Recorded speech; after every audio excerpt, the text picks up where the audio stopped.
Hi hello నమస్తే అందరికీ. Welcome back to our channel learner zone. This is Prashant. ఈరోజు మనం 6వ తరగతిలో చివరి ఉపవాచకమైన వాగ్గేయకారుడు రామదాస్ అనే ఉపవాచకం చెప్పుకోబోతున్నాం. ఇది 6వ తరగతిలో చివరి ఉపవాచకం. 6th క్లాస్ మొత్తం కంప్లీట్ అయిపోద్ది. ఎవరైనా ముందు 4 అప్లోడ్ చేసిన వీడియోలు చూడకుంటే లెర్నర్ జోన్లో ప్లేలిస్ట్లోకి వెళ్ళండి. అక్కడ ఉంటుంది 6th క్లాస్ ఉపవాచకాలని, అక్కడికి వెళ్ళి చూడండి. ఇంతకుముందు 4 ఉపవాచకాలు చూసినాం కానీ అందులో ఉన్నట్టు ఎక్స్ప్లెనేషన్ ఏముండదు, ఎందుకంటే ఇది చదువుకుండా పోతే మీకే క్లారిటీ వస్తుంది. ఈ ఉపవాచకం క్లారిటీగా గుర్తుండాలి, అర్థం కావాలి అంటే ఒకసారి మీరు రామదాసు సినిమా చూడండి, మన నాగార్జున నటించిన సినిమా. మీకు ఫుల్ క్లారిటీ వస్తుంది. అయినా అందరికీ తెలిసే ఉంటుంది, సో చూడండి. చిన్న revision type. Okay, let start our video. Godavari, Bhadrachalam. భారతదేశంలో పవిత్రమైన నదుల్లో గంగా యమునల తర్వాత చెప్పుకోదగ్గ నది ఏంటిది? గోదావరి. గోదావరి దక్షిణ భారతదేశంలోని నదుల్లోకెల్లా పొడవైనది. మహారాష్ట్రలోని నాసికాత్రయంబ క్షేత్రంలో పుట్టి ఎత్తైన కొండల మధ్య ఇరుకైన మార్గాల నుండి చిన్న చిన్న నదుల్ని కలుపుకుంటూ 900 మైళ్ళు ప్రయాణించింది. బంగాళాఖాతంలో అంటే బే ఆఫ్ బెంగాల్లో కలుస్తుంది. ఇది సోషల్లో కూడా అడిగే ఛాన్స్లు ఉన్నాయి, సోషల్ క్లాస్లో కూడా ఉంది. కుతుబ్ షాహీస్ ఆఫ్ గోల్కొండ అనే 7th క్లాస్ టెక్స్ట్ బుక్లో 12th లెసన్లో ఉంది, ఒకసారి చూడండి. ఈ గోదావరికి ఉత్తరపు ఒడ్డున దట్టమైన అడవుల మధ్యలో భద్రాచలం ఉన్నది. 16వ శతాబ్దం తర్వాత ప్రస్తుతం భద్రాచలం పుణ్యక్షేత్రంగా రూపుదిద్దుకున్నది.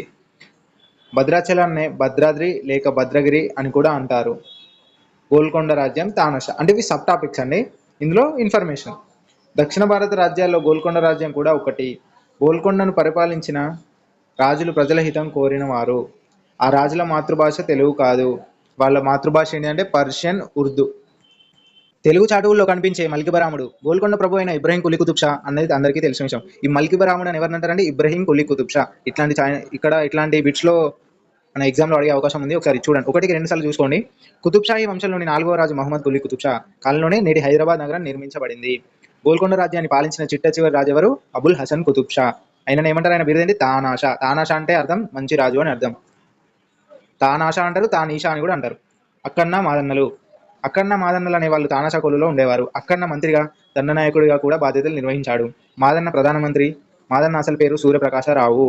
ఈ అన్నదమ్ములు ఇద్దరు ఔరంగజేబ్ దాడుల నుంచి గోల్కొండ రాజ్యాన్ని కాపాడడంలో ప్రధాన పాత్ర వహించారు. ఈ అన్నదమ్ములు హత్య జరిగిన అనంతరమే ఔరంగజేబు తానాషాను బందీ చేయగలిగాడు. గోపన్న పుట్టుక.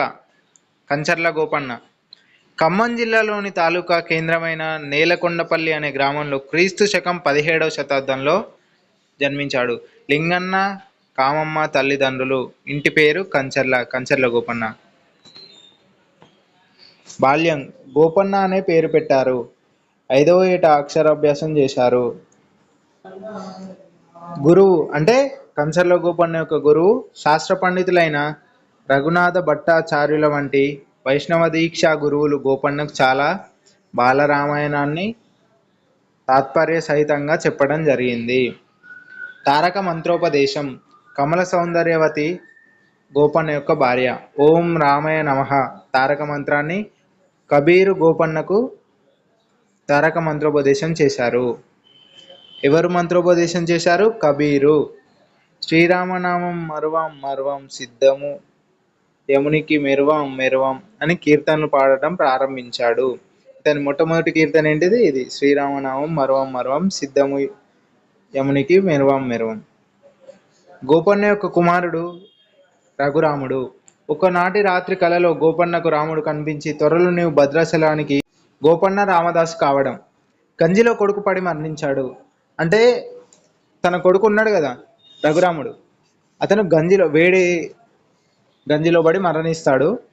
అయితే మన రామదాసు అతని భార్య వెళ్ళి రాముని గుడికి వెళ్ళి క్వశ్చన్ చేస్తాడు. నేను ఏ తప్పు చేశాను, నా కొడుకుని ఇలా బలి చేశావు, అది ఇదని బాధపడతాడు, చాలా దుఃఖిస్తాడు. రాముడు కరుణించి తన కొడుకును మళ్ళీ బతికిస్తాడు. బతికించిన వల్లే ఊరి జనం అందరూ, రామదాస్ అందరూ కలిసి గుడిని నిర్మించాలని అనుకుంటారు. ఇప్పుడు తహసీల్దార్ అంటే ట్యాక్స్ కలెక్ట్ చేయాలి, పన్ను కలెక్ట్ చేస్తారు కదా, ఆ కలెక్ట్ చేసిన పన్నుతో మొత్తం గుడి కడదామని నిర్మిస్తాడు. బందీఖానలో రామదాసు. అసలు ఎందుకు బంధించారో చూద్దాం. 6 లక్షల వరహాలు ఖర్చు పెట్టి దేవతా విగ్రహాలకు ఆభరణాలను కూడా చేయించారు. 6 లక్షల వరహాలు పెట్టి చేయించిండంట ఆభరణాలు. రామదాసు తానాషా దగ్గరికి సరదార్లు రామదాస్ చెరలో పెట్టి. అంటే దీని మీనింగ్ ఏంటిదంటే, ఈ ఎవరైతే తానాషా ప్రభు యొక్క అనుచరులు ఉంటారు కదా, అతను మీ పన్ను మొత్తం వేస్ట్ చేస్తాడు అని ఎప్పుడైనా చూడండి, మంచి పనులు చేస్తే అడ్డంకులు తప్పకుండా వస్తాయి. ఇప్పుడు మీరు ఒక మంచి పని చేయండి, తప్పకుండా అడ్డుకుంటారు. చెడు పని చేయండి, ఎవరేమన్నారు. ఎందుకంటే ఒకడు బాగుపడతాడంటే మనకు మనుషులకు నచ్చదు అన్నట్టు. అట్లా ఉండద్దండి, ఓకేనా. రామదాసును తానాషా ప్రభు దగ్గర తీసుకుపోతారు.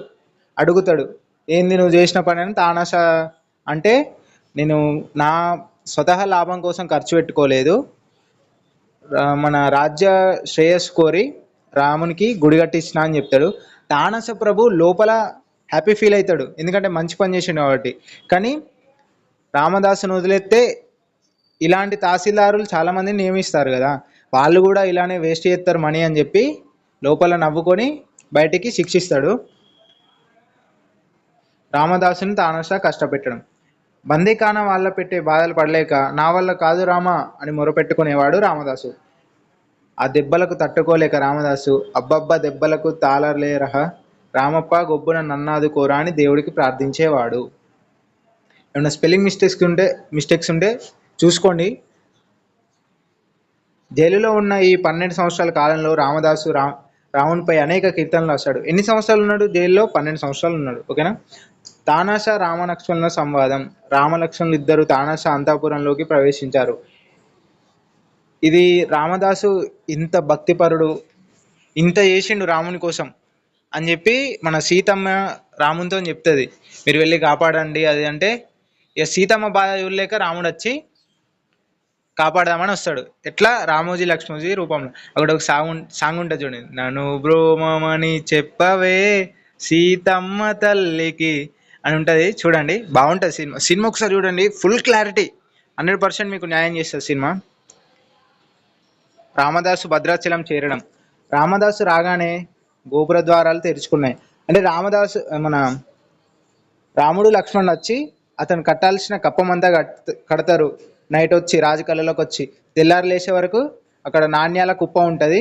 అక్కడ అందరిని పిలిచి అడిగితే ఇది రాముని కాలంలో వాడిన నాణ్యాలని చెప్తారు. దాంతో తానాషా ప్రభు షాక్ అయిపోయి మన రామదాసును విడిపిస్తారు. రామదాసు రాగానే గోపుర ద్వారాలు తెరుచుకున్నాయి.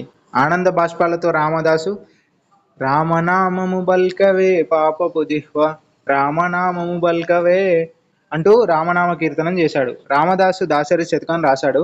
అందులో దాశరథి కరుణాపై ఓనిది అన్న మకుటంతో పద్యాలుంటాయి. ఓకే, చూశారు కదా.